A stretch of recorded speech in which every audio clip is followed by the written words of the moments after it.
Class 10th history, political science, third chapter political parties.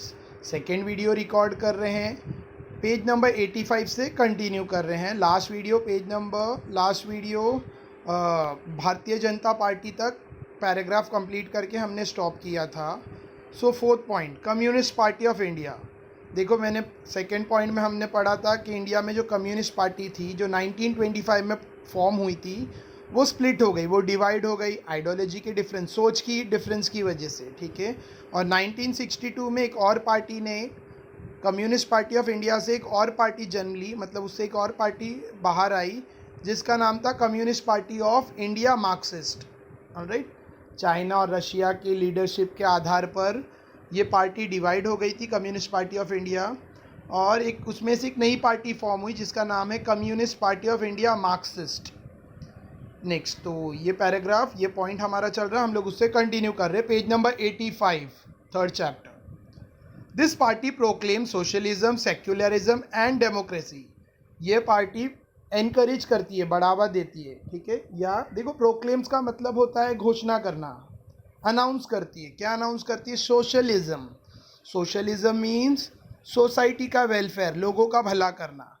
Secularism, second क्या है? Secularism मतलब हर धर्म, हर जात के लोगों को इक्वल वैल्यू देना, हर धर्म को, हर जात का सम्मान करना है, ठीक है। हर धर्म का सम्मान करना, हर जात का सम्मान करना, यानी जात और धर्म के नाम पर कोई भेदभाव नहीं करना, इक्वल ट्रीटमेंट देना या इक्वालिटी देना, इसको कहते हैं सेक्युलरिज्म। एंड डेमोक्रेसी, थर्ड क्या है? लोकतंत्र, यानी लोगों का rule. For the people, by the people, of the people, इसका मतलब डेमोक्रेसी, यानी लोगों के लिए जो सत्ता, यानी जो गवर्नमेंट लोगों के द्वारा चुनी जाती है और लोगों के लिए होती है और लोगों द्वारा बनाई जाती है, ये सब डेमोक्रेसी है, लोकतंत्र। The party oppose imperialism. ये Communist Party of India Marxist party, ये किसके खिलाफ थी? इम्पेरियलिज्म। इम्पेरियलिज्म मतलब हुकूमत करना, जबरन, जबरदस्ती हुकूमत करना। एग्जाम्पल से समझाता हूँ। इम्पेरियलिज्म मतलब, देखो, इंडिया पे ब्रिटिश लोगों का रूल था, इंडिया पे ब्रिटिश गवर्नमेंट का डोमिनेटिंग रूल था, ठीक है। इंडिया पे ब्रिटिश गवर्नमेंट फोर्सफुली, ज़बरदस्ती रूल कर रही थी, इंडियन पीपल उनके रूल से हैप्पी नहीं थे, तो यह है इम्पेरियलिज्म, ठीक है। दूसरों पर ज़बरदस्ती कब्जा करना, उसको कहते हैं इम्पेरियलिज्म, तो इसके खिलाफ थी। Party's policy is to protect the interest of worker, farmer and landless labour. Party का जो मेन इंटरेस्ट था, पार्टी का जो मेन मकसद था, मेन उसका जो टारगेट था, मोटो था, ये क्या था? मजदूरों की, किसानों की, और जो ऐसे लेबर है जो खेतों में काम करने वाले किसान होते हैं, दूसरे के खेतों में पैसे के लिए काम करते हैं, उसको या फिर मजदूर होते हैं, बॉन्डलेस लेबर, ऐसे मजदूर जो जिनका कोई फिक्स पेमेंट या फिक्स वेजेस नहीं है, इनके इंटरेस्ट को प्रोटेक्ट करना, मतलब इनके इंटरेस्ट, इनके भलाई के लिए काम करना। ऑलराइट, इनकी जो मेन पॉलिसी थी वो किसान, मजदूर और जो लैंडलेस, मतलब जिनकी कोई ज़मीन नहीं है, ठीक है। खास करके ऐसे किसान होते हैं जो दूसरे के खेतों में काम करते हैं, जिनकी खुद की कोई खेती नहीं होती, तो उसको लैंडलेस लेबरर भी कहते हैं, यानी फार्म लेबरर भी कहते हैं। फार्म लेबरर जो दूसरे के खेतों में काम करते हैं, उनका खेत नहीं होता है खुद का, तो इनके इंटरेस्ट में, यानी इनके वेलफेयर के लिए, इनकी भलाई के लिए काम करना, ये कम्युनिस्ट पार्टी, इनकी भलाई सोचना या इनकी भलाई को, इनके जो इंटरेस्ट के काम है उसको प्रोटेक्ट करना। नेक्स्ट, फिफ्थ पॉइंट, एक और पार्टी है। देखो, ये फोर्थ पार्टी हमने पढ़ी, चार पार्टी अब तक हमने पढ़ी, कांग्रेस, बीजेपी और कम्युनिस्ट पार्टी ऑफ इंडिया, और चौथी थी communist Party of India Marxist. Next है बहुजन समाज पार्टी। बहुजन, अब बहुजन उसको कहते हैं जो बैकवर्ड क्लास के लोग होते हैं, ठीक है, तो उनकी जो पार्टी फॉर्म हुई उसको कहते हैं बहुजन समाज पार्टी। इनका सिंबल है हाथी, एलिफेंट, ब्लू कलर में elephant, Bahujan Samaj party. Bahujan Samaj party प्रोफेसेस the socialist ideology. इनकी भी आइडियोलॉजी सोशलिस्ट है। सोशलिस्ट मतलब लोगों की भलाई के लिए, सबके कॉमन, सबका इक्वल भला हो। In 1984, the party was established with the objectives of protecting the interest of the majority scheduled caste, scheduled tribe, religious minority and other backward classes together constitute a majority. ठीक है, देखो ये party 1984 में बनी. ठीक है, क्यों बनी, इसका मकसद क्या था, मेजॉरिटी का प्रोटेक्शन. ठीक है, जो शेड्यूल कास्ट के लोग हैं, शेड्यूल कास्ट और शेड्यूल ट्राइब, ठीक है, जो पिछड़ी जाति के और पिछड़े समाज के लोग हैं और जो छोटे छोटे धर्म हैं इंडिया में, ठीक है, उनको सपोर्ट करना, उनके इंटरेस्ट को प्रोटेक्ट करना, यानी उनको हेल्प करना, उनकी मांगों को सरकार में रखना या सरकार के द्वारा उनकी मांगों को पूरा करना, ये सब इस पार्टी के मकसद थे. और भी जितने भी बैकवर्ड क्लास है, जितने भी ओबीसीज है, उनके लिए ये पार्टी बनी. जितने माइनॉरिटी रिलीजन्स है, छोटे छोटे धर्म, ठीक है, मेजॉरिटी रिलीजन जो देश भर में सबसे बड़ा धर्म है, और माइनॉरिटी रिलीजन जो दूसरे धर्म है, अन्य धर्म जो छोटे हैं. इसके अलावा जो पिछड़ी जाति के, पिछड़े समाज के लोग हैं, ठीक है, शेड्यूल कास्ट, शेड्यूल ट्राइब्स और OBC, other backward classes, in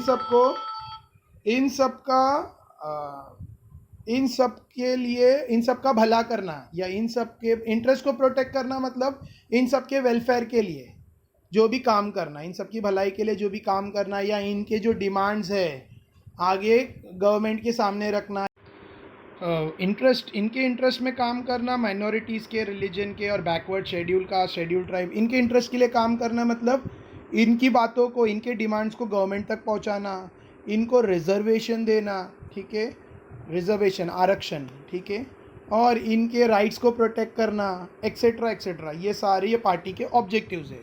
the party aim to give power in the hand of majority.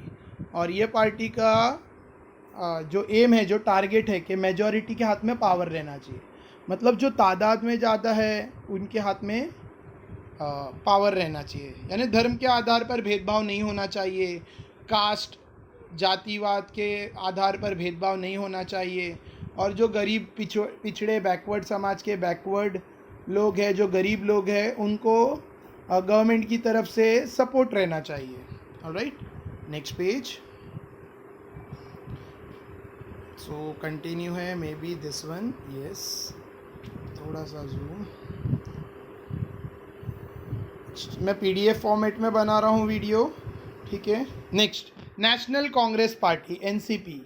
देखो, कांग्रेस पार्टी के बारे में हमने पढ़ा. कांग्रेस पार्टी ब्रिटिश रूल में फॉर्म हुई थी. अब ये कौन सी है? National Congress party, NCP.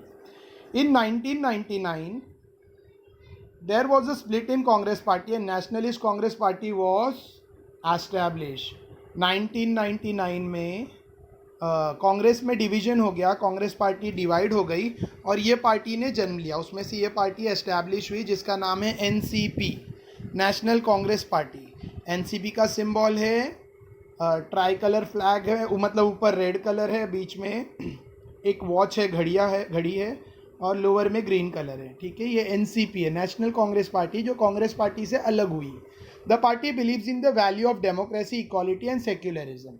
ये भी उन तीन चीज़ों पर इस पार्टी का बहुत भरोसा, विश्वास था. एक तो लोकतंत्र, दूसरी एकता और तीसरा है सेक्युलरिज्म. ऑलराइट, सेक्युलरिज्म वही धर्म, सारे धर्मों का सम्मान करना, सारी जाति का सम्मान करना, मतलब सारे धर्म के लोगों का और सारी जाति के लोगों को इक्वल ट्रीट करना. The party was in power in Maharashtra from 1999 to 2014 in coalition with the Congress party. ये पार्टी महाराष्ट्र में रूल कर रही थी 1999 से लेकर 2014 तक, 2014 तक. ठीक है, और ये पार्टी अकेली नहीं थी, इसका गठबंधन था कांग्रेस पार्टी के साथ. एनसीपी, नेशनल कांग्रेस पार्टी और कांग्रेस पार्टी, ये दोनों गठबंधन में महाराष्ट्र में रूल कर रही थी 1999 से 2014 तक. National Congress Party for a long period was also a part of coalition government led by Congress at center from 2004 to 2014. ठीक है, और एनसीपी कांग्रेस के साथ इनका गठबंधन था काफ़ी लंबे समय से. ठीक है, 2004 से लेके 2014 तक इनका गठबंधन था. और अभी भी एट प्रेजेंट जो इलेक्शंस हुए फिलहाल 2 साल, 1.5-2 साल पहले, उसमें भी अभी 3 जन का गठबंधन है महाराष्ट्र में। महाराष्ट्र में जो पार्टी है अगाड़ी पार्टी, जिसमें शिवसेना, एनसीपी और कांग्रेस पार्टी का गठबंधन है, ठीक है। नेशनल कांग्रेस पार्टी और शिवसेना और कांग्रेस पार्टी, ये तीनों पार्टी का, इंडियन कांग्रेस पार्टी सॉरी, ये तीनों का गठबंधन है, कोलिशन है। Next, Trinamool Congress. All India Trinamool Congress party was established in 1998. Election Commission gave the party recognition as national party in 2016. ठीक है, तृणमूल कांग्रेस, ये कांग्रेस पार्टी कब एस्टैब्लिश हुई? 1998 में, और इसको नेशनल पार्टी यानी देश लेवल की पार्टी का घोषित किया गया 2016 में, 2016 में। ये पार्टी का भी मेन पॉइंट वही है, डेमोक्रेसी, सेक्युलरिज्म, ठीक है। डेमोक्रेसी लोकतंत्र, सेक्युलरिज्म सेम, हर धर्म का सम्मान और हर धर्म के लोगों का, हर धर्म और हर जाति के लोगों का सम्मान, and protection of interest of weaker section of society, और जो कमज़ोर लोग हैं, जो गरीब लोग हैं, ठीक है, इनको सपोर्ट करना,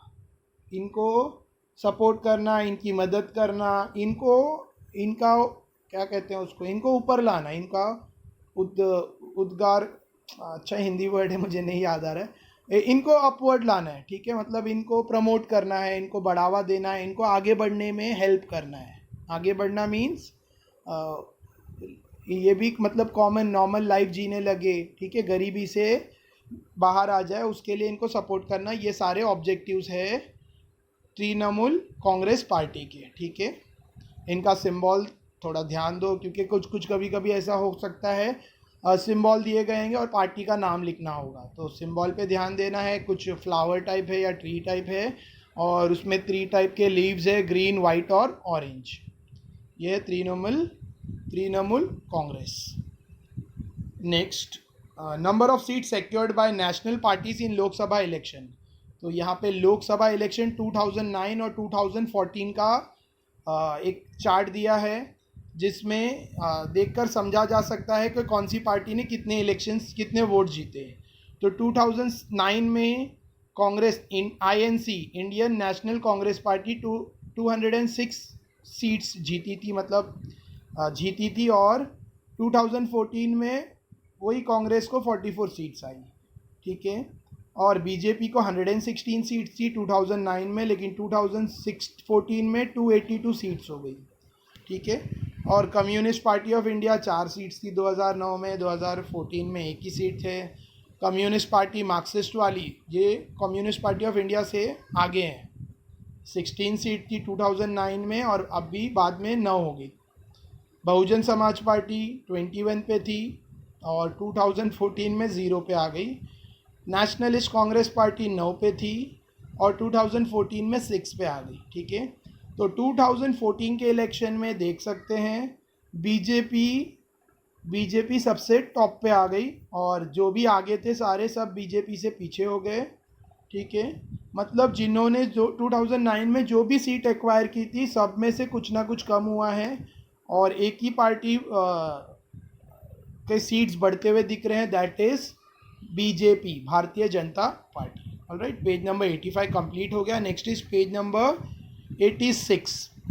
सो इधर कुछ चार्ट जैसा दिया है, power shift in Tamil Nadu, political marketing etcetera. Let's see what is this. नीचे होगा, you must be reading different news in newspaper. Through this news item we get information about various parties existing in different state of India. हम लोग newspaper में अलग अलग news पढ़ते हैं, ठीक है, पॉलिटिकल पार्टीज़ के बारे में, और मतलब पार्टीज़ की इन्फॉर्मेशन के बारे में एक्सेट्रा। तो हमें उससे क्या इन्फॉर्मेशन मिलती है, कौन सी पार्टी कौन से स्टेट में है, और कौन सी पार्टी कौन से स्टेट में जीत रही है, हार रही है एक्सेट्रा। मतलब ये साल कौन सी पार्टी ने कौन से इलेक्शन कहाँ जीते, ऐसी बहुत सारी न्यूज़पेपर से न्यूज़ मिलते रहती है। Next, do this party function only at state level. क्या ये पार्टीज जिनके बारे में हमने पढ़ा स्टेट लेवल पे ही काम करती है? तो answer is no, national level पे काम करती है। Some state leaders are influential at national level, while some are influential only at state level. Why is it so? कुछ नेता जो रहते हैं वो स्टेट लेवल पे उनका बहुत चलता है, लेकिन नेशनल लेवल पे उनकी पार्टी इतना वो नहीं रहता, इतना वैल्यूएबल नहीं रहती है, ठीक है। जैसे हमारे स्टेट में शिवसेना पार्टी है, तो it is based on Marathas. Shiv Sena party Marathi rule के लिए आमची शिवसेना पार्टी मराठी रूलवर आहे, ठीक है, मराठा रूल्स। तो आउट ऑफ स्टेट यानी महाराष्ट्र स्टेट के बाद बाहर जो ये पार्टी के सपोर्टर्स बहुत कम हैं, ठीक है। जो महाराष्ट्र स्टेट के लोग दूसरे स्टेट में बसे हैं, वही शिवसेना को आउट ऑफ महाराष्ट्र सपोर्ट करते हैं। तो ये स्टेट लेवल पे पार्टी बहुत स्ट्रांग है।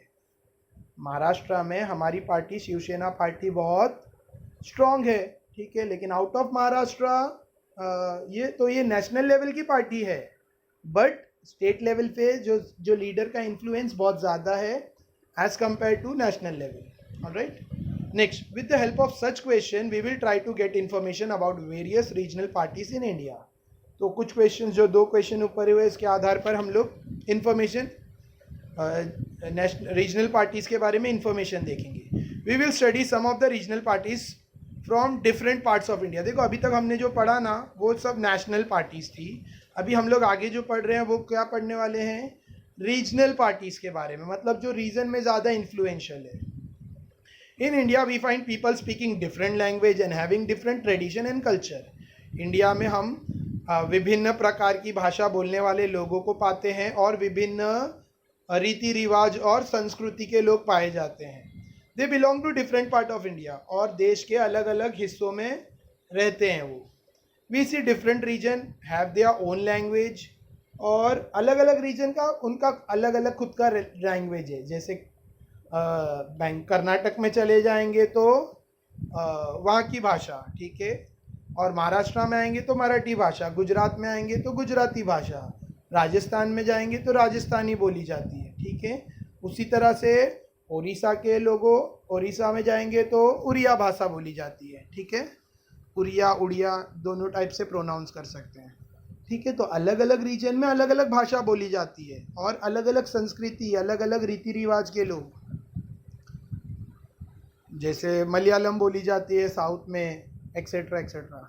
We see different region have their own language. You have already studied different geographical region in Maharashtra. हमने महाराष्ट्र के अलग अलग जोग्राफिकल रीजन्स के बारे में पढ़ा है। In Maharashtra there exist geographical and cultural diversities, ठीक है।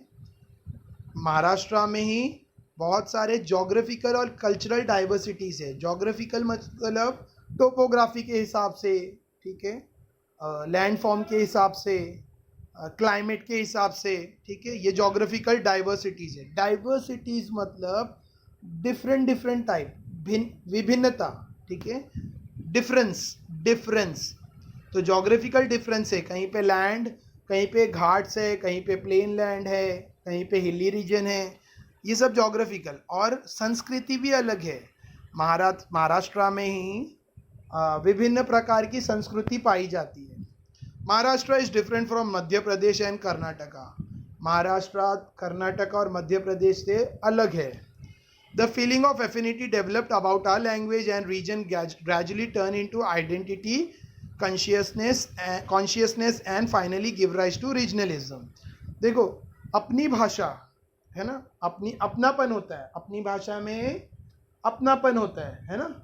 आमची, जैसे कोई मुंबई का रहे तो वो क्या बोलता है, आमची मुंबई, है ना। तो अपनी भाषा में अपनापन होता है, तो वही लिखा है, अपनी भाषा में अपनी आइडेंटिटी होती है, समझा। मी मराठी है ना, तो प्राउडली बोलते हैं मी मराठा, मी मराठी, है ना। तो वो क्या है, अपनापन लगता है, और ये हमारी आइडेंटिटी बनती है, ठीक है। यही हमारी आइडेंटिटी, हमारा बोलते ना, हमारा उसूल बनता है। कॉन्शियसनेस मीन्स हमारा उसमें एक लगाव होता है, और इसको ही रीजनलिज्म कहते हैं। That's give rise to regionalism. इसके लिए हम अपने रीजन से बहुत प्यार करते हैं, ठीक है। हमें अपने महाराष्ट्र से बहुत लगाव है। People start thinking primarily about the interest. लोग, एग्जाम्पल दे रहा हूँ मैं महाराष्ट्र के लिए, जो लोग गुजरात के हैं उनको गुजरात से वैसा लगाव है, ठीक है।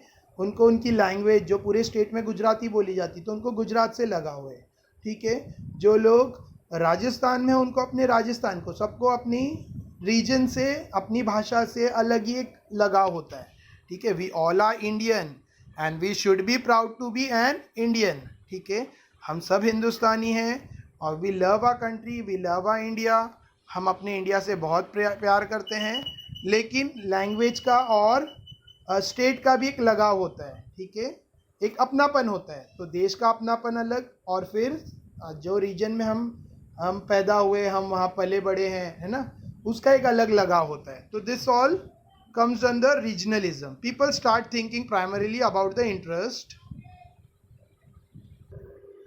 सबको अपने रीजन से, है ना, लगाव होता है, उनका अपने रीजन को डेवलप करने का इंटरेस्ट होता है, ठीक है। सो जैसे कोई उड़ीसा का है तो उसको उड़ीसा लैंग्वेज से, कोई उड़िया का है तो उड़ीसा लैंग्वेज से उसको लव होगा, अफेक्शन होगा, और वो अपने उड़ीसा को डेवलप करने का उसके अंदर एक, बोलते हैं ना, भावना होगी। कोई बिहार का है, कोई यूपी का है, तो वहाँ पे जो भाषा बोली जाती है उससे उसको एक अलग लगाव होता है और उससे अपने रीजन को डेवलप करने का उसका एक इंटरेस्ट होता है। ये फीलिंग को रीजनलिज्म कहते हैं। They start feeling proud of their language, literature, tradition, history of social reform, education and cultural movement, and this gave rise to development of linguistic identity. उनको प्राउड फील होता है, उनको गर्व होता है अपनी भाषा पर, अपने लिटरेचर पर, अपनी भाषा पर, अपने जो लिटरेचर यानी उनकी भाषा में लिखी गई जो किताबें हैं, अपने ट्रेडिशन पर, रीति रिवाज, हिस्ट्री ऑफ सोशल रिफॉर्म, और उनके सोसाइटी में जो बदलाव आते गया उसकी हिस्ट्री से मोहब्बत होती है, उसकी हिस्ट्री से प्राउड फीलिंग होती है। एजुकेशनल एंड कल्चरल मूवमेंट, और फिर उनके स्टेट में जो एजुकेशन का सिस्टम है और कल्चर है, ये सबसे एक अलग ही ये सब पे एक गर्व फील होता है, ठीक है। और this give rise to linguistic identity, और ये सब मिलाकर क्या होता है, भाषा की एक आइडेंटिटी बनती है, ठीक है, भाषा से एक आइडेंटिटी बनती है। Regional identity develop from consciousness about the development of region. Regional identity मतलब जो रीजन को बिलोंग करता है उससे एक आइडेंटिटी डेवलप होती है, और ये कैसे है, मतलब अपने रीजन को डेवलप करने का जो कॉन्शियसनेस है, जो फीलिंग्स है, and the feeling that people belongs to the region should have claim over resources and employment opportunity। और जो रीजन में जो रहता है उसको वहाँ पर जो रिसोर्सेस है और वहाँ पर जो जॉब एम्प्लॉयमेंट की अपॉर्चुनिटीज़ है उस पर उनका हक होता है। ऐसी एक फीलिंग डेवलप होती है कि जो रीजन में जो रहता है उनका एक, बोलते हैं ना, एक नेचुरल हक होना चाहिए वहाँ की जॉब एम्प्लॉयमेंट अपॉर्चुनिटीज़, जॉब के मौके पर और एम्प्लॉयमेंट के मौक़ों पर, और उनका एक क्लेम रहता है वहाँ के रिसोर्सेज पर। Next, when linguistic, regional, cultural and other identities get connected, regional consciousness emerges as a stronger feeling.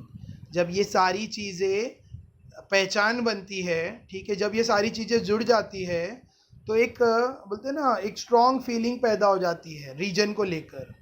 Sometime it give rise to independent political parties, और इसकी वजह से इंडिपेंडेंट, आत्मनिर्भर, किसी और पे ना निर्भर करने वाली पॉलिटिकल पार्टीज़ को जन्म देती है। ये किसी और पे निर्भर ना करने वाली पॉलिटिकल पार्टीज़ को जन्म देती है। और प्रेशर ग्रुप्स और मूवमेंट, और दूसरे ग्रुप्स या मूवमेंट पे प्रेशराइज करती है। All such development aims at the protection of interest of the region. और ये जितना भी डेवलपमेंट होता है, मतलब जितना भी इसमें इम्प्रूवमेंट होता है, इसका टारगेट क्या है, इंटरेस्ट ऑफ रीजन, अपने रीजन को अच्छा करना, अपने रीजन को और सुधारना, अपने रीजन को बढ़ाना, ठीक है, मतलब अपने रीजन को डेवलप करना। ऑलराइट, सो रीजनल पार्टीज़ क्या है आगे डिटेल में पढ़ेंगे। पहले रीजनलिज्म देखो, अभी तक पैराग्राफ में रीजनलिज्म एक्सप्लेन किया कि रीजनलिज्म है क्या और ये रीजनल पार्टीज़ कहाँ से जन्म लेती है उसके बारे में बताया। अब रीजनल पार्टीज़ के बारे में पढ़ रहे हैं, कहाँ से आती है और ये रीजनलिज्म वाली कौन सी फीलिंग है, क्या है, वो बताया। Next, regional parties are those group in the region who have proud feeling about the different identity of their region and who compete to get political power with the objective of regional development. ठीक है, regional parties वो है जिनको अपने reason पे, अपने reason की पहचान पे गर्व महसूस होता है, गर्व होना भी चाहिए, और वो दूसरी पॉलिटिकल पार्टी से compete करते हैं, competition करते हैं अपने region को develop करने के लिए. Alright. The influence of regional parties is limited. Regional parties का जो दायरा है, मतलब जो इंटरेस्ट का दायरा है, रीजनल पार्टीज जो रहती है वो रीजन पे फोकस रखती है, पूरे देश के लिए नहीं, तो लिमिटेड रहता है. रीजनल पार्टीज का जो फोकस रहता है वो सिर्फ रीजन पे ज़्यादा रहता है. ठीक है, all over India, all over देश के लिए इनके अंदर उतना इंटरेस्ट नहीं होता है जितना एक रीजन के लिए रहता है. द इन्फ्लुएंस मतलब प्रभाव, ठीक है, of regional parties, regional party का जो इम्प्रेशन रहता है, ठीक है, इज लिमिटेड, वो लिमिटेड रहता है एक particular region. Though they play a significant role at regional level, they influence national politics as well. ठीक है, उनका रीजनल लेवल पे एक इम्पॉर्टेंट रोल रहता है, लेकिन वो लोग नेशनल लेवल तक भी कोशिश करते हैं, नेशनल लेवल को भी प्रभावित करने की कोशिश करते हैं, नेशनल लेवल पे भी, नेशनल पॉलिटिक्स में भी प्रभावित करने की कोशिश करते हैं. वैसे उनका जो फोकस रहता है, जो उनका प्रभाव रहता है, ठीक है, वो रीजन पे रहता है, लेकिन नेशनल पॉलिटिक्स में भी उनका रोल रहता है. Regional parties give preference to the, regional parties किसको प्रेफरेंस देती है? To the resolution of national regional problems, to the resolution of regional problems. ठीक है, इनका मेन मकसद क्या रहता है? जो रीजनल प्रॉब्लम्स है, जो रीजन के लोगों को प्रॉब्लम्स है, जैसे कहीं पे बारिश नहीं हुई तो रीजन के लोगों को, उस रीजन के इलाके के लोगों को ड्रॉट्स का सामना, मतलब सूखे का सामना करना पड़ रहा है, तो रीजनल पार्टीज उस पर ध्यान देगी कि कैसे वहाँ पे इरिगेशन फैसिलिटीज़ हो जाए, मतलब वहाँ पे वाटर सप्लाई कैसे हो. ठीक है, एग्जाम्पल दिया मैंने वाटर का. For the development of region they demand more autonomy and authority. ठीक है, रीजन को डेवलप करने के लिए वो और पावर मांगते हैं, यानी autonomy and authority. To the cooperate with federal government they try to protect their autonomy. ठीक है, फेडरल गवर्नमेंट जो भी दूसरी गवर्नमेंट के साथ, जैसे नेशनल लेवल पे कोई और सरकार है, ठीक है, सेंट्रल गवर्नमेंट, और स्टेट लेवल पे कोई और सरकार है, तो ये उससे क्या करेगी? डिमांड करेगी, ये उससे डिमांड करेगी अपने लिए, अपने स्टेट को कैसे आगे बढ़ाए, ये सेंट्रल गवर्नमेंट से डिमांड करेगी, उनसे फंड लेगी और अपने रीजन को डेवलप करने की कोशिश में लगी रहेगी. ये regional parties. Regional parties make several demands such as regional problem should be resolved at regional level. देखो, इनके डिमांड्स रहते हैं जैसे रीजनल प्रॉब्लम को रीजनल लेवल पे सॉल्व करना है. Political power should be in the hand of people from the region, और जो रीजन के लोग हैं उनके हाथ में पॉलिटिकल पावर रहना चाहिए. Resident of region should get preference in administration and job, और जितने भी कानून व्यवस्था है या सरकारी व्यवस्था है, ठीक है, इसमें रीजन के लोगों को काम मिलना चाहिए और इनको जॉब का पहला मौका मिलना चाहिए, या जो इनको भी जॉब का मौका मिलना चाहिए रीजन के लोगों को. ठीक है, जैसे एक रीजन में, देश एक है, ठीक है, पूरी कंट्री वन है, बट सिटीज़ में अलग अलग स्टेट के लोग आके एक जगह बसते हैं. शहरों में जैसे Mumbai city example, I am from Mumbai, तो मुंबई में हमारे मुंबई में गुजराती है, पंजाबी है, राजस्थान के लोग हैं, बिहार के लोग हैं, बिहारी है, ठीक है, और बहुत सारे रीजन के अलग अलग लोग हैं. तो अब यहाँ के जो लोकल कौन बोले जाएंगे, यहाँ के रीजनल लोग कौन बोले जाएंगे? मराठास. ठीक है, मराठी. लेकिन दूसरे रीजन के लोग यहाँ पर आ रहे हैं, तो इसके लिए यहाँ पे जॉब कंपटीशन हो रहा है. एडमिनिस्ट्रेशन यानी गवर्नमेंट जॉब में भी, या लॉ मेकिंग का जो भी प्रोसेस है उसकी, वैसे जॉब में भी कंपटीशन हो रहा है. ठीक है, तो यहाँ पे बोला जा रहा है कि रीजनल पार्टीज़ का ये फोकस होता है कि वो रीजनल लोगों को, जो रीजन के रेसिडेंशियल लोग हैं, रीजन के रहवासी है, ठीक है, जो जिनके पूर्वज यहाँ पे रहते हैं, ठीक है, जो वो रीजन को बिलोंग करते हैं, उनको भी, उनको जॉब अपॉर्चुनिटीज़, उनको प्रेफरेंस मिलना चाहिए. उनको फर्स्ट प्रेफरेंस तो नहीं लिखा है, लेकिन उनको प्रेफरेंस मिलना चाहिए, उनके लिए सीट्स, उनके लिए जगह रहनी चाहिए, उनके लिए वैकेंसीज रहनी चाहिए. ठीक है, नेक्स्ट, ये पॉलिटिकल पार्टीज़ का काम है कि वो अपने रीजन के लोगों को, अपने रीजन के लोगों के लिए अपॉर्चुनिटी सिक्योर करें. Changing nature of regional parties in India, regional parties का बदलता हुआ नेचर.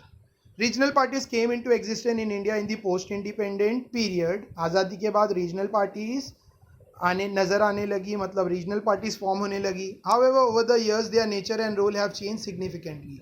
लेकिन उनका रोल और उनका बर्ताव, ठीक है, उनका जो किरदार है और उनका बर्ताव ये बदलने लगा सिग्निफिकेंटली, काफ़ी हद तक.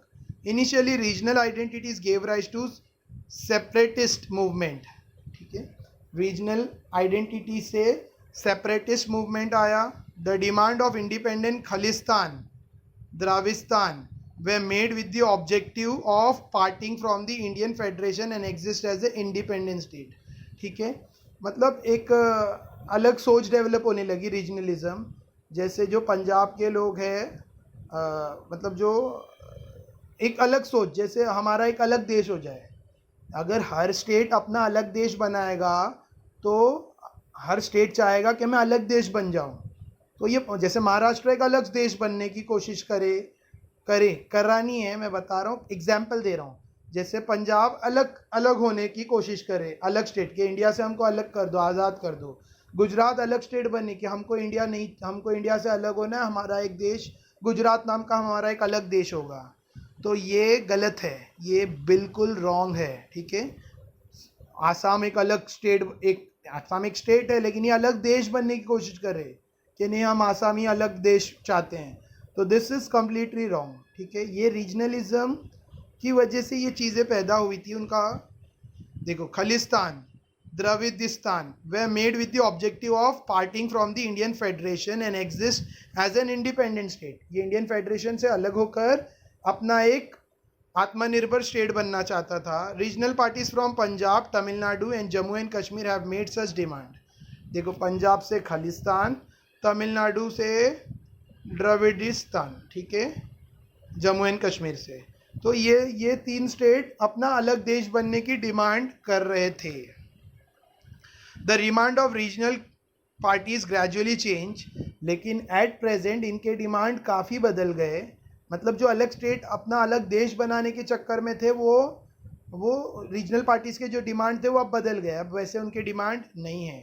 इंस्टेड ऑफ एन इंडिपेंडेंट देश दे स्टार्टेड डिमांडिंग अलग से स्टेट बनाकर अलग देश बनाने के, मतलब अलग से स्टेट बनाने की जगह अब इनकी सोच बदल गई है. और ये क्या चाहते हैं, अभी इधर है मोर ऑटोनॉमी, कि हमारे को ज़्यादा से ज़्यादा पावर दिया जाए, ज़्यादा से ज़्यादा अथॉरिटी दी जाए और हमें ज़्यादा से ज़्यादा सपोर्ट, मतलब देश को सपोर्ट किया जाए. This was the second stage in the development of regional parties. देखो, रीजनल पार्टीज़ पहले बनी, वो सेपरेट मूवमेंट कर रही थी, मतलब सेपरेट होने का, इंडिया से सेपरेट होने का आंदोलन कर रही थी. ये पहले के रीजनल पार्टीज़ की सोच थी. लेकिन अब रीजनल पार्टीज़ की सोच बदल गई. अब रीजनल पार्टीज़ क्या सोच रही है, हमारे रीजन को डेवलप करना है, इंडिया से अलग नहीं होना है, देश से अलग नहीं होना है, हमें सेपरेट नहीं होना है, बल्कि हमें अपने स्टेट को डेवलप करना है इंडिया में रहकर, इंडिया से जुड़े हुए रहकर. ठीक है, this was the second stage in development of regional parties. ये सेकेंड स्टेज था रीजनल पार्टीज़ के डेवलपमेंट का. This stage began after 1990.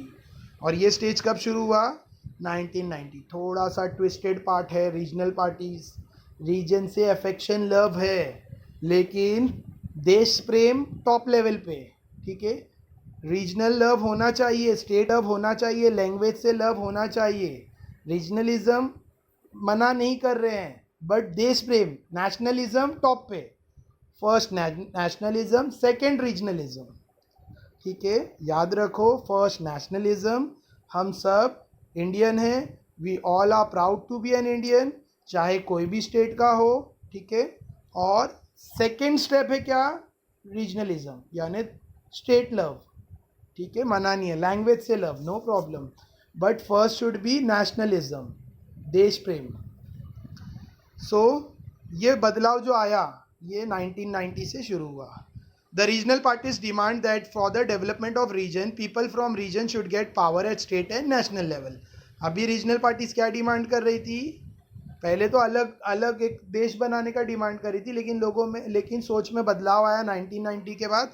और अब वो क्या डिमांड कर रही है कि पावर, ज़्यादा से ज़्यादा स्टेट को पावर मिलना चाहिए, स्टेट लेवल पे भी और नेशनल लेवल पे भी ज़्यादा से ज़्यादा रीजन के लोगों को पावर मिलना चाहिए. For example Shiv Sena, Telugu Desam etcetera. ठीक है, The development of regional parties, fourth point, the development of regional parties in Northeast shows a different trend. Northeast में जो रीजनल पार्टीज फॉर्म हुई उनका एक अलग सा ट्रेंड मतलब एक अलग से स्टेजेस दिखा रही है, अलग से level. They gave up their demand of separatism and have started demanding autonomy.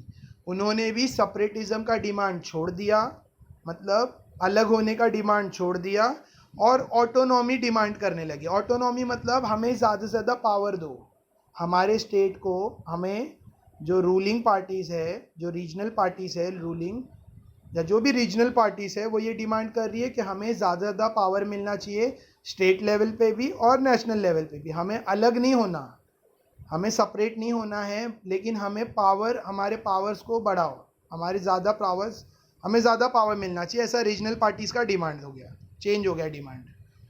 The regional parties from north east are now entering into main stream of national politics. और जो रीजनल पार्टीज़ है north east की, अब वो national politics में दाखिल हो रही है, उसमें हिस्सा लेने की कोशिश कर रही है. मेन स्ट्रीम मतलब जो मेन, जैसे देखो कंट्री लेवल पे दो बड़ी पार्टीज़ है, नेशनल लेवल पे दो बड़ी पार्टीज़ है, INC इंडियन नेशनल कांग्रेस और BJP भारतीय जनता पार्टी. एट प्रेजेंट ये दो बड़ी पार्टीज़ है, ठीक है. और भी छोटी छोटी पार्टीज़ है बट उनका इन्फ्लुएंस इतना नहीं है. जैसे दूसरी एक और कम्युनिस्ट पार्टी है, फिर वो तृणमूल कांग्रेस पार्टी है, नो ऐसा समथिंग वॉज नेम, मेरे को याद नहीं है, अभी थोड़ी देर पहले देखा था. हाँ, जो भी है, तो वो जो लेवल है, ठीक है, वो स्टेट के बाहर इन्फ्लुएंशियल नहीं है, स्टेट के अंदर उनका इन्फ्लुएंस है, उनका प्रभाव स्टेट के अंदर है बट नेशनल. लेकिन अब वो कोशिश कर रहे हैं नेशनल लेवल तक अपनी पार्टी को फैलाने का. In short, we can say the role of regional parties in India have passed through various phases. Short में बोल सकते हैं कि रीजनल पार्टीज इंडिया की बहुत सारे लेवल से गुजरी है, बहुत सारे फेसेस मतलब स्टेजेस से पास हुई है. From separatism to autonomy and now towards entering into main stream national party. पहले उनका सोच था सेपरेट होने का, बाद में उनकी सोच बदल गई, ऑटोनॉमी पे आ गई, मतलब पावर्स दो हमें, बस पावर्स दो, अथॉरिटी दो, ठीक है. सेपरेटिज्म, लोग रीजनल पार्टीज़ ने सेपरेटिज्म छोड़ दिया, सेपरेटिज्म डिमांड करना छोड़ दिया और ऑटोनॉमी डिमांड करने लगे. और अभी तो वो नेशनल पॉलिटिक्स में ही इंटरेस्ट ले रहे हैं, मतलब वो अब रीजन से आगे बढ़कर पूरे देश में अपना इन्फ्लुएंस क्रिएट करके पूरे देश में अपनी पार्टी को स्ट्रॉन्ग बनाने की कोशिश में लगे हैं. तो ये 3 स्टेजेस दिखाई दे रहे हैं रीजनल पार्टीज़ के. 3 फेज. पहले फेज में सेपरेटिज्म था और उसमें चेंज आया, और अब उनका सेकेंड फेज में क्या सोचना है उनका, ऑटोनॉमी, यानी more and more power state as well as national level, more and more authority. और थर्ड स्टेज में उनकी क्या उनकी रीजन से आगे पूरे देश के लेवल पे सोच रहे हैं कि पूरे देश में हमारी पार्टी, पूरे देश में हमारी गवर्नमेंट आए. Coalition politics is one of the consequence of this increasing influence in national politics. और कोलिएशन मतलब बंधन, दो पार्टी मिलके गठबंधन करती है, 2 या 2 से ज़्यादा, यही इसका रिजल्ट है, ठीक है. ये जो इन्फ्लुएंस बढ़ते जा रहा है नेशनल पॉलिटिक्स में, इसका नतीजा निकला गठबंधन, कि पार्टीज गठबंधन करके रूल कर रही है. In India, we have many regional parties. It is not possible to know about all such parties in this chapter. India में बहुत सारी रीजनल पार्टीज़ हैं और एक चैप्टर में इतनी सारी पार्टीज़ के बारे में पढ़ना पॉसिबल नहीं है. We will study some parties as representative of India east, west, north and south region. तो हम लोग कुछ पार्टीज़ के बारे में पढ़ेंगे जो इंडिया के ईस्ट, वेस्ट, नॉर्थ और साउथ रीजन को रिप्रेजेंट करते हैं, ठीक है. तो here is some major regional parties shown below. कुछ मेजर रीजनल पार्टीज़ है जिसमें सबसे पहले हमारी महाराष्ट्र की शिवसेना पार्टी है, ठीक है. तो शिवसेना पार्टी के बारे में पहले हम लोग पढ़ रहे हैं. ये रीजनल पार्टी है, सॉरी मैंने अभी नेशनल पार्टी लेवल पे जा रही है, ठीक है, बट है रीजनल पार्टीज. देखो ये चैप्टर 2014 की रेंज तक है, 2014, 2019, क्योंकि पोर्शन सिलेबस वो 2-3 साल पहले का है, मतलब 2-3 साल पहले से चला आ रहा है, ठीक है. तो जो बुक में लिखा है वही हम लोग फॉलो करेंगे। शिवसेना पार्टी 1966 में फॉर्म हुई थी महाराष्ट्र में। सेकेंड पॉइंट, इसका ऑब्जेक्टिव्स क्या था? Rights of Marathi people, promotion of Marathi language, resistant to people from other reason.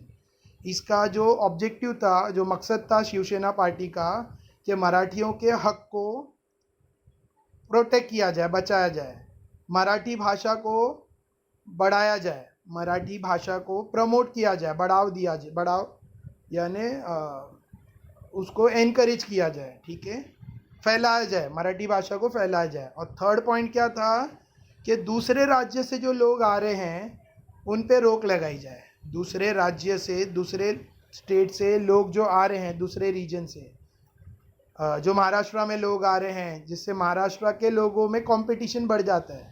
देखो, कहीं से कोई आ रहा है और वो लो प्राइस में काम कर रहा है तो रेसिडेंशियल लोगों को भी अपना प्राइस ड्रॉप करना पड़ता है, ये एक इश्यू है। दूसरे रीजन से लोग आते हैं और यहाँ पे लो वेजेस में काम करने लग जाते हैं, तो जो लोकल रीजनल लोग हैं उनको प्रॉब्लम होने लगती है, ठीक है। तो यहाँ पे उसका प्रॉब्लम क्या, मोटो क्या था शिवसेना का, कि उस पर रोक लगाई जाए। In 1995 entered into a coalition with BJP and came into power in Maharashtra. 1995 में शिवसेना बीजेपी के साथ गठबंधन किया, मतलब बंधन किया, ज्वाइन किया और पावर में आ गई, ठीक है, महाराष्ट्र में। It shares power with the BJP in Maharashtra since 2014, और फिर बीजेपी के साथ पावर में थी 2014 से 2019 तक। 2014 से 2019 तक शिवसेना बीजेपी के साथ पावर में थी, और 2019 के बाद अभी एट प्रेजेंट शिवसेना ही पावर में है, but not with BJP. BJP को छोड़ दिया है, अब कांग्रेस और एनसीपी के साथ कोलिएशन में है शिवसेना, और पावर में शिवसेना है Maharashtra, because we are Maharashtrian, तो हम महाराष्ट्र में रहते हैं। तो महाराष्ट्र के हमारे सीएम का नाम है उद्धव ठाकरे, ठीक है। नेक्स्ट, सेकंड, एक और रीजनल पार्टी के बारे में पढ़ते हैं। ये पंजाब की रीजनल पार्टी है, इसका नाम है शिरोमणि अकाली दल, ठीक है, शिरोमणि अकाली दल, ठीक है। ये कब बनी पार्टी? 1920 में। ये रीजनल पार्टी है कहाँ की? पंजाब की। इसका ऑब्जेक्टिव क्या है? रिलीजियस और रीजनल आइडेंटिटी, ठीक है, धार्मिक और प्रांतिक, धार्मिक और प्रांत मतलब राज्य की पहचान और धर्म की पहचान करना।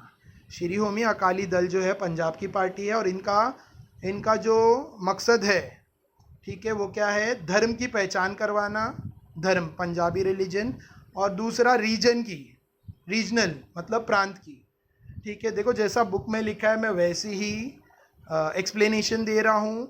अगर किसी को मेरे एक्सप्लेनेशन से किसी के सेंटिमेंट हर्ट हो रहे हो तो एक्सट्रीमली सॉरी, क्योंकि यहाँ जो दिया है वो एक्सप्लेन कर रहे हैं।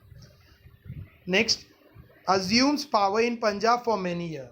ये जो शिरोमणि अकाली दल है, पंजाब में इनका पावर काफ़ी सालों तक रहा। कितने साल तक रहा वो नहीं दिया है। Next, Jammu and Kashmir national conference, ये एक पार्टी बनी जम्मू और कश्मीर में। ये कब फॉर्म हुई थी? 1932 में। कश्मीर की रीजनल पार्टी है ये, और इनका काम क्या है? कश्मीरी लोगों को प्रोटेक्शन देना और उनके नाम, उनको सम्मान एक्सेट्रा, उनके लिए ये पार्टी काम कर रही है। आसाम गण परिषद, नेक्स्ट, ये पार्टी आसाम की है, इसका नाम है Assam Gana Parishad. Assam agreement was signed in 1985, Assam के साथ जो एग्रीमेंट हुआ 1985 में, ठीक है। Resolve the problem of displace people, जो लोगों को आसाम से खदेड़ा गया था, यानी उनको घर बदल बोलते ना, घर से निकालना, वो प्रॉब्लम सॉल्व की गई।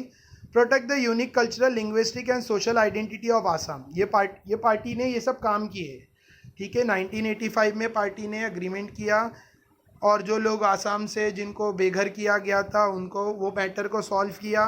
फिर अपने कल्चर को, अपनी आसाम के कल्चर को, आसाम की भाषा को और आसाम की सोशल आइडेंटिटी को प्रोटेक्ट करना इनका काम था, और आसाम में इकोनॉमिक डेवलपमेंट करना ये पार्टी का काम था। Assume powers in Assam for many year, और बहुत सालों तक आसाम में ये पार्टी पावर में थी. Next is Dravida Munnetra Kazhagam. ठीक है, ये भी एक पार्टी है. इसके बाद विल फिनिश द चैप्टर. तो एक छोटा सा रह गया, या फिफ्थ वाला द्राविडा मुनित्रा कजागम.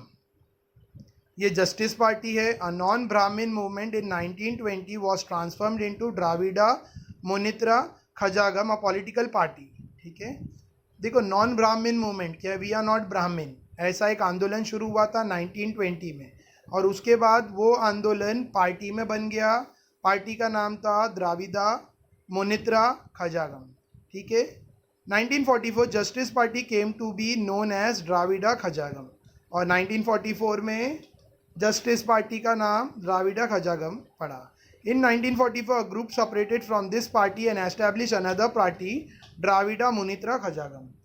1944 में ये पार्टी बनी, और उसमें से एक पार्टी सेपरेट हो गई, और वो क्या बनी, द्राविडा मुनित्रा. इसमें एक मुनित्रा एक एक्स्ट्रा वर्ड है बस. ठीक है, वो है द्राविडा खजागम, और ये है द्राविडा मुनित्रा खजागम.